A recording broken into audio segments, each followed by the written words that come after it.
Okay, so what do I think about the written statement that was sent to the detective from Christopher Watt's mother-in-law?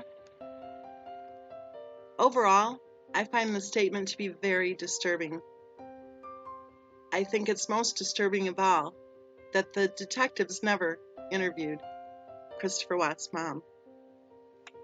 From day one of the police interviews, the people who were being interviewed were bashing Cindy Watts from day one. She didn't go to the wedding. Who the hell cares if she went to the wedding? There was a woman and 2 children dead. Who the hell cares whether or not Cindy Watts went to the wedding? And if the wedding was such a big flippin' deal that all the people interviewed started off their interview by saying she didn't even go to their wedding 5.5 years earlier, if that was such a big flipping deal, then why didn't the detectives interview Cindy Watts?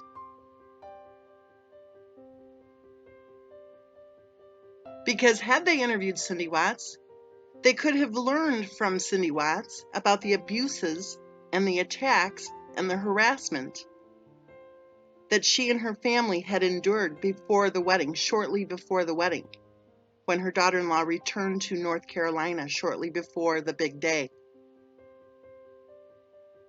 Had the detectives actually interviewed Cindy Watts, she could have told them very clearly about the abuses and the attacks and the harassment that were happening shortly before the birthday party in July.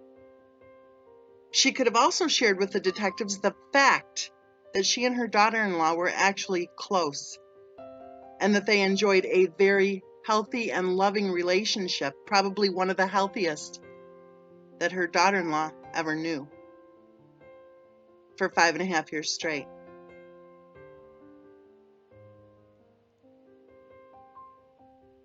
I think the focus on trying to bash Cindy Watts is glaringly obvious to most people. And I think it's very interesting that that harassment continues to this day.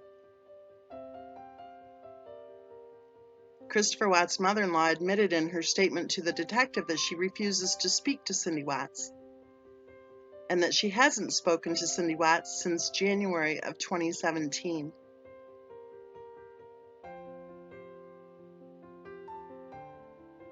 So while all of you idiots are out there bashing Cindy Watts, you're missing something pretty obvious. Somebody hates Cindy Watts. And I think all of you who have been joining in the attacks against her should read this statement to the police very carefully and recognize who it is who hates Cindy Watts. Do you think it's just a coincidence that people started off their interviews with the police saying, oh yeah, Cindy didn't go to the wedding? Or do you think that they were told what to say?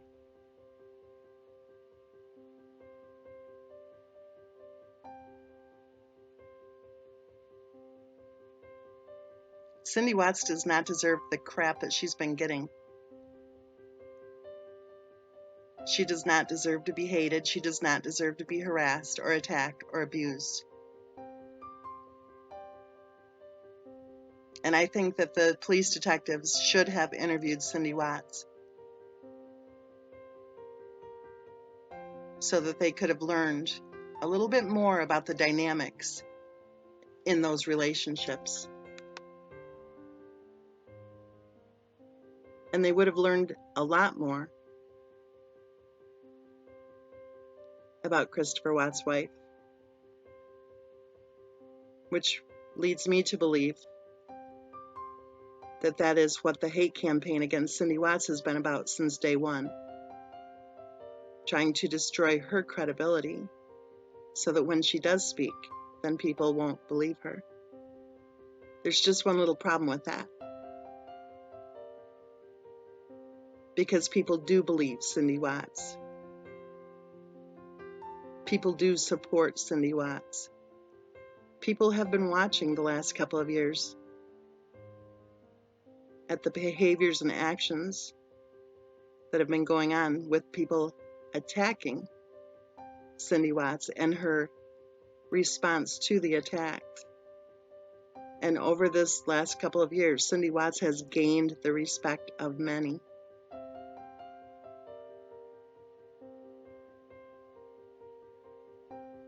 I want to touch on the nut meltdown too. Why is it that there are so many different stories, and why is it that we can't even seem to get it straight on whether or not the kids were allergic to peanuts or tree nuts? Because there is a difference. A bowl of nuts on the table, really? Razor blades laying all over the house? Why is there just one person saying razor blades laying all over the house, but the other people didn't say that? Why is one person saying that she called her mother and said blah, blah, blah, and the other person is saying, oh no, she called her father and said blah, blah, blah?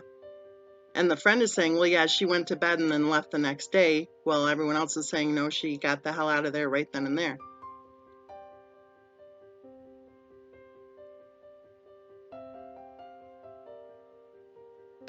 Most disturbing of all is when I read this written statement and I see the same spelling errors, the same syntax, the same grammatical errors, the same run-on sentences, etc., that I've seen in the comments that have been posted harassing me, threatening me, stalking me, slandering me, libeling me, defaming me. You know, I've said right from the start that it looks like they have one writer. And I've joked for the last 2 years, really, you guys, hire a better writer because your writer doesn't know how to spell. I've said it over and over again. There's one writer behind these shit comments. One. And when I look at this statement closely, in my opinion, I think we have found who the writer has been all along.